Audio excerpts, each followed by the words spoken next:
All right, guys, my world record cold bore shot.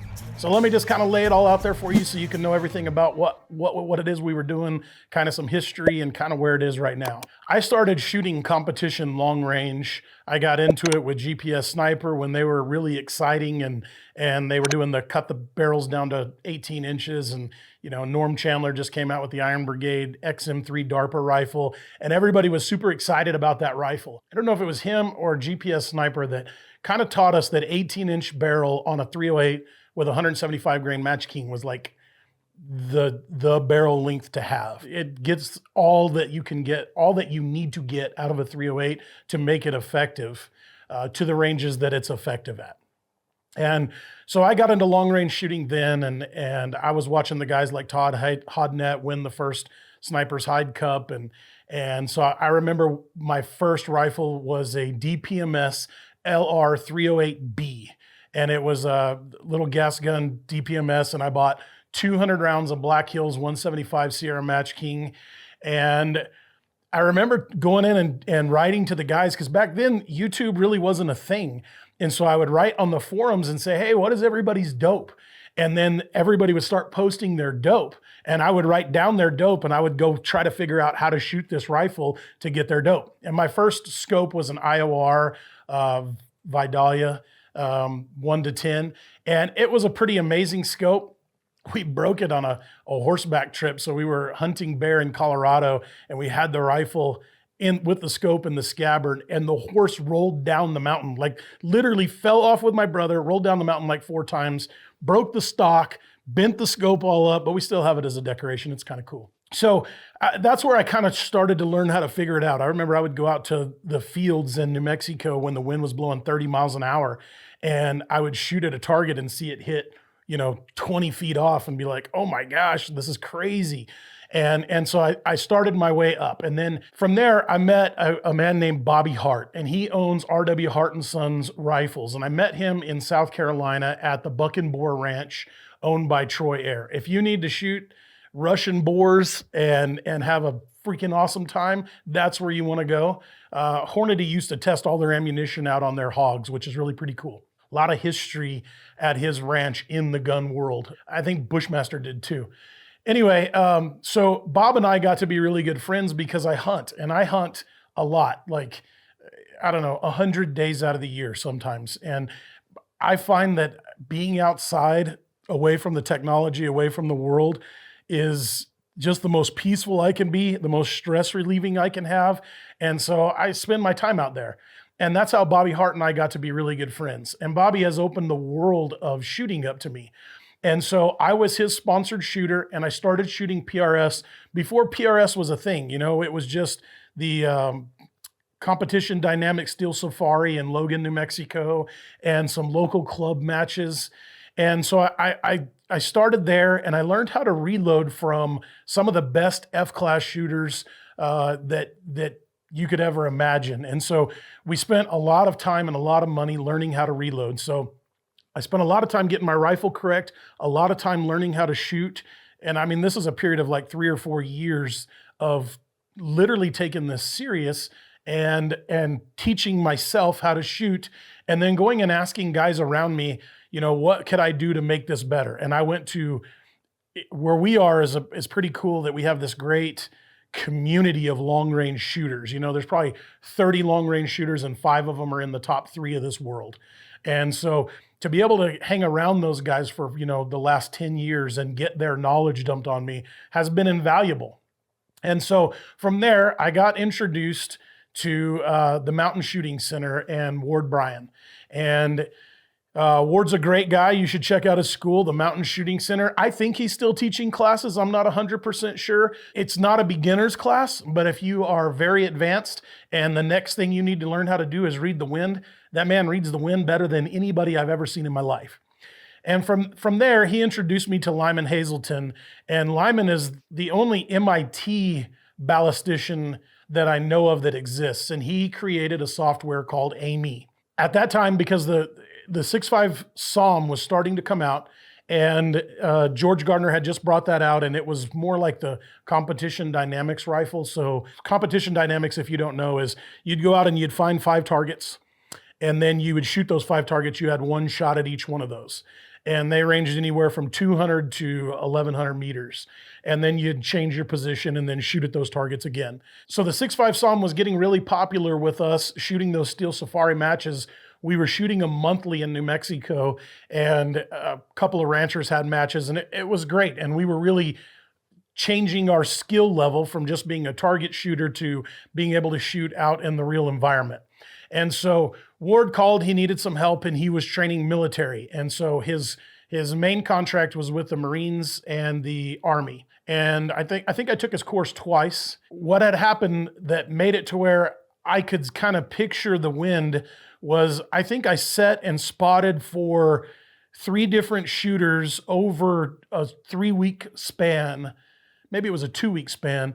But anyway, I spotted for those shooters, and I just spotted and spotted and spotted where they were shooting these 1,500, 1,400, 1,300 meter targets. And then Ward would just be in my ear telling me, you know, listen, feel, look, watch, fire.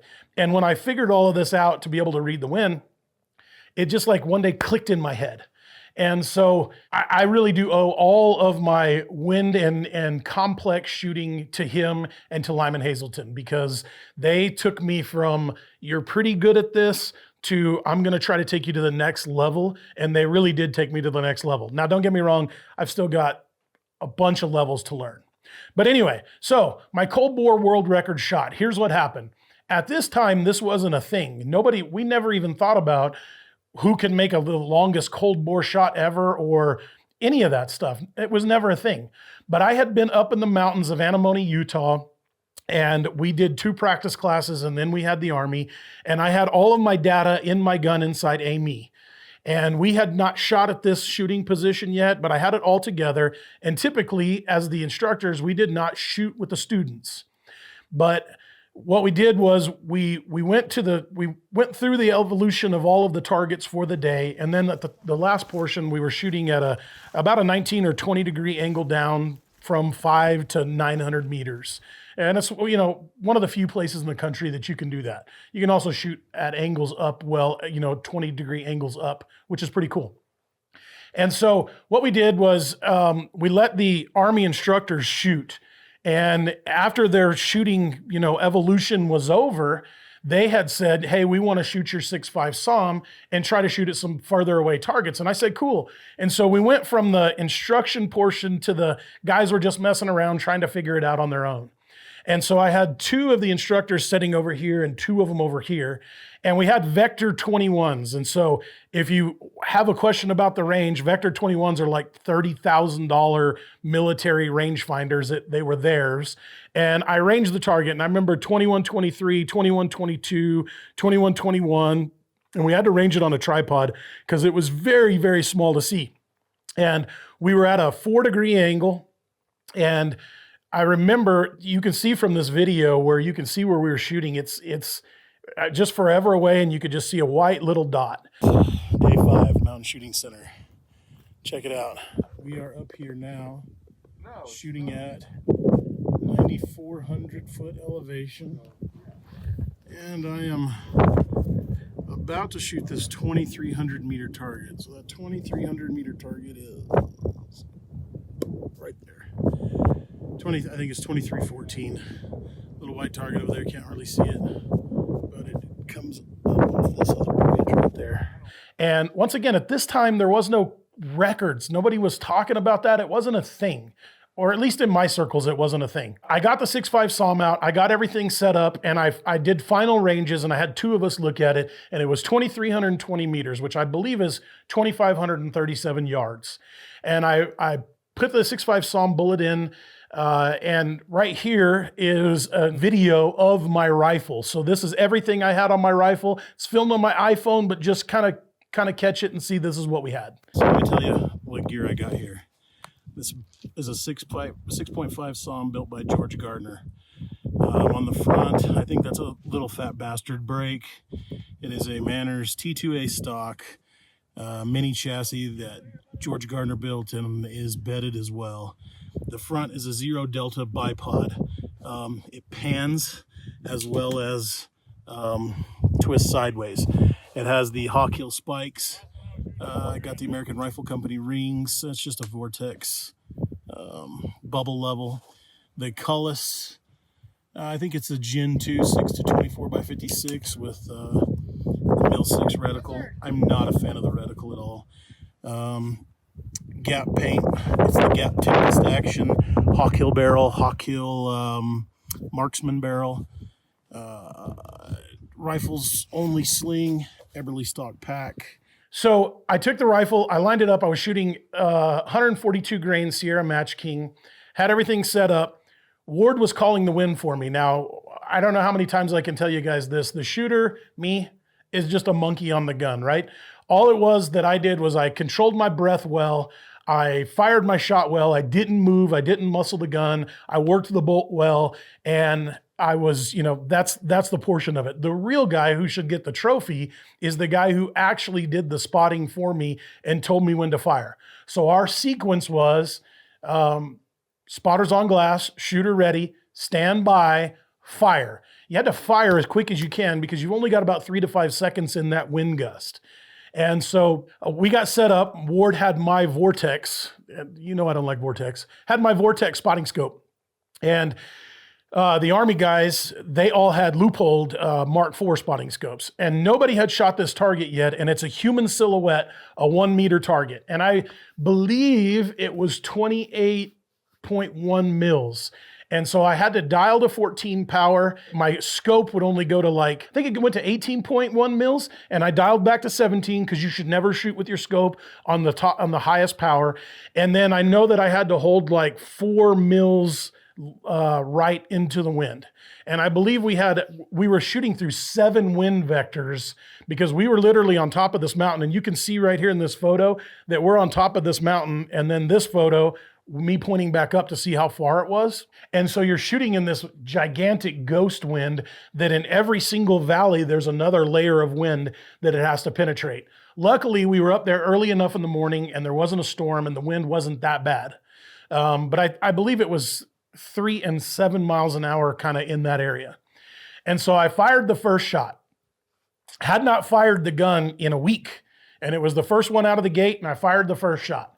And I open the bolt and I'm waiting and I get another bullet. And now remember, never close your bolt back on the bullet because when you're shooting long range, that bullet will start to heat up from the chamber and it will change this burn rate of that powder and make your round shoot faster. Therefore, you'll shoot high. We're standing there and Ward said, "Hey, I think you hit the target." And I'm like, "Whatever, I didn't hit the target."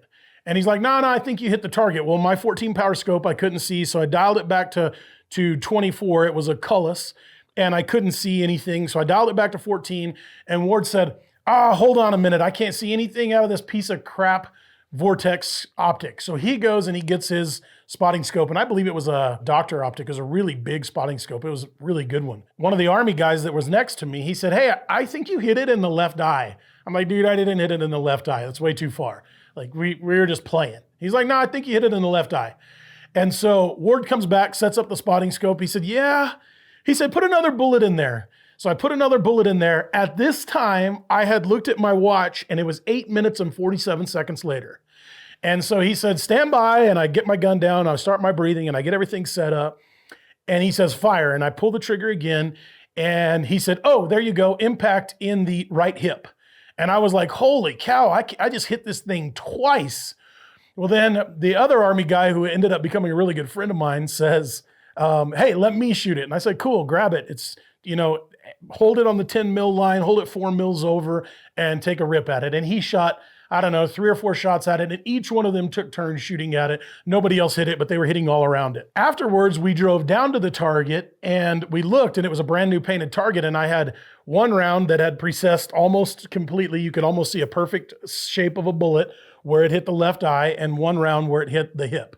Now, I know you couple of naysayers are going to say, "Dude, a 6.5 SAUM doesn't go that far." We were at 9,400 feet elevation and the temperature was about 50 degrees. So at 9,400 feet, it goes a lot further than you think. Well, to about that range was about the max range that I could get Amy to go to and hit it. So I'll go down and say that Amy is the best ballistic calculator I've ever used. Civilians, I believe, can still get it as X-ring. The best wind caller I know is Ward Bryan at the Mountain Shooting Center. And if you want to learn from the the master, that's who you go to. I think he's still teaching classes. Look him up. He developed the Sniper Tools Design angle cosine indicator. So Badger, Night Force, he's the OEM for that. And if you want one of those, they're great. If you're going to shoot angles in the mountains, you know, all of our new rangefinders have the angle cosine indicator in it.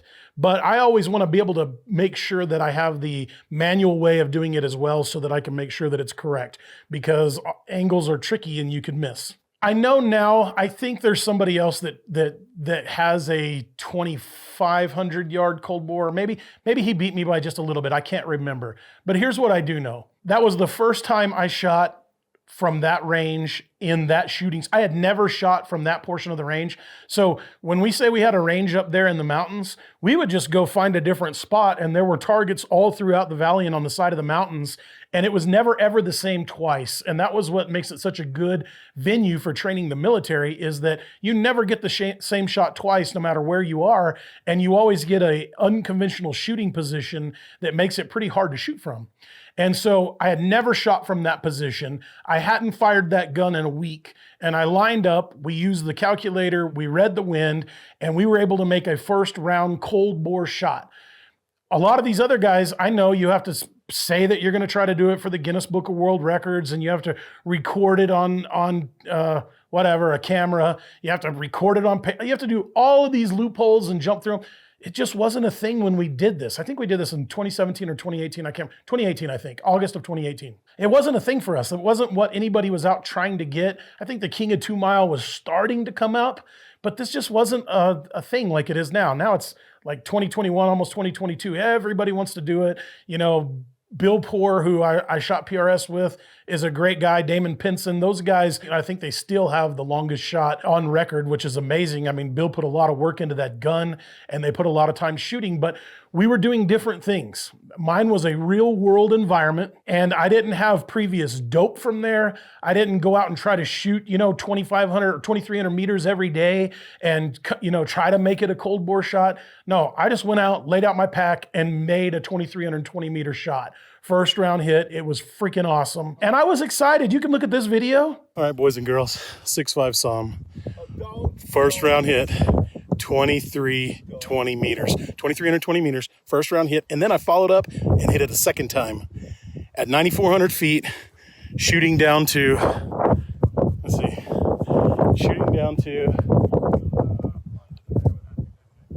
that ridge line right there.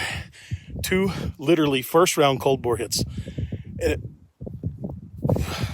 And you can see how excited I am. It was pretty awesome, but it wasn't something that we were going back to tell the world about because it was just a cool shot. And then I didn't know anything about it until 2020. Bob Hart called me and he's like, "Hey Trey, how far was your cold bore shot?" I said, 2,320 meters. He said, "Yeah, and it was in Utah." I said, "Yeah." He said, "You're the cold bore world record holder?" I'm like, "No, I didn't know that." I really didn't know that. It wasn't even on my radar. And he's like, "Yep, you're the cold bore world record holder. We got to tell the world." And I'm like, yeah, the world doesn't care that I made that shot. But apparently it's becoming pretty popular. Am I going to attempt it again? Sure, maybe one of these days we could get Ward back out there, get the old 6.5 SOM. I sold it to a guy, and he sold it to a guy, and he sold it to a guy, and I know the guy, and I'm trying to get it back. So I didn't realize it was going to be a cool keepsake gun to hand down to my grandkids. You know what I mean? So I'm trying to get it back. I still got the color scope though. But anyway, that's my story of the world record holding shot that I made. I'm still pretty proud of the shot. It was fun. I can't go make the shot, over and over again. Nobody can, but who cares? It was fun. I had a lot of fun doing it. I'm really interested in the ELR. Thanks for watching. Like, subscribe, hit the bell notifications. Start growing that Outlaw beard.